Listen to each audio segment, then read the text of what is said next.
Baik, Shalom.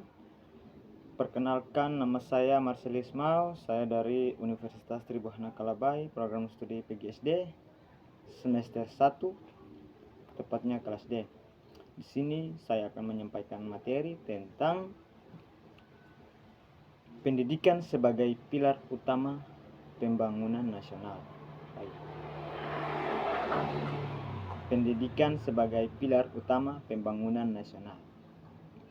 Pendidikan memang peran krusial dalam pembangunan nasional suatu bangsa. Sebagai pilar utama, pendidikan tidak hanya berfungsi sebagai saran untuk mencerdaskan kehidupan bangsa, tetapi pendidikan juga berfungsi sebagai fondasi untuk menciptakan sumber daya manusia yang berkualitas, inovatif, dan berdaya tinggi, saing tinggi. Investasi dalam pendidikan adalah investasi jangka panjang yang akan menentukan kemajuan dan kesejahteraan suatu negara. Baik, di sini ada pengertian pendidikan secara sederhana. Secara sederhana, pendidikan adalah proses pembelajaran yang bertujuan untuk mengembangkan potensi individu. Kalau secara luas, pendidikan mencakup segala pengalaman belajar yang diperoleh baik di lingkungan formal, sekolah maupun universitas, atau informal di keluarga ataupun di masyarakat. Pendidikan tidak hanya berfokus pada transfer pengetahuan, tetapi juga pada pengembangan keterampilan dan pembentukan karakter. Peran pendidikan dalam pembangunan nasional.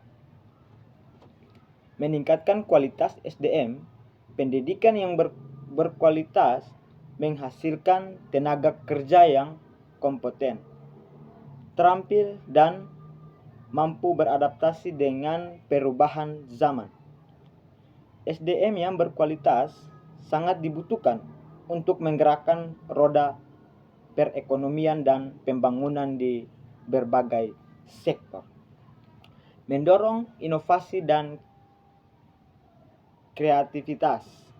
Pendidikan yang akan merangsang pemikiran kritis, kreatif, dan inovatif. Inovatif dan kreatif adalah kunci untuk menciptakan produk dan layanan baru yang bernilai tambah tinggi, serta untuk memecahkan berbagai masalah yang dihadapi bangsa, memperkuat persatuan dan kesatuan. Nah, pendidikan yang ada multikultur dan menumbuhkan rasa toleransi, saling menghormati, dan saling menghargai perbedaan. Hal ini sangat penting untuk menjadi persatuan dan kesatuan bangsa dalam masyarakat yang majemuk. Meningkatkan kesejahteraan masyarakat. Pendidikan membuka peluang kerja yang lebih baik dan meningkatkan pendapatan individu. Masyarakat yang pendidikannya cenderung lebih sehat, lebih sejahtera, dan lebih mampu berpartisipasi aktif dalam pembangunan. Membangun masyarakat yang demokratis. Pendidikan yang baik akan menghasilkan warga negara yang cerdas, kreatif, dan bertanggung jawab. Warga negara yang demikian akan mampu berpartisipasi secara efektif dalam proses demokrasi dan menjaga tegaknya nilai-nilai keadilan dan kebenaran. Tantangan pendidikan di Indonesia. Akses yang belum merata.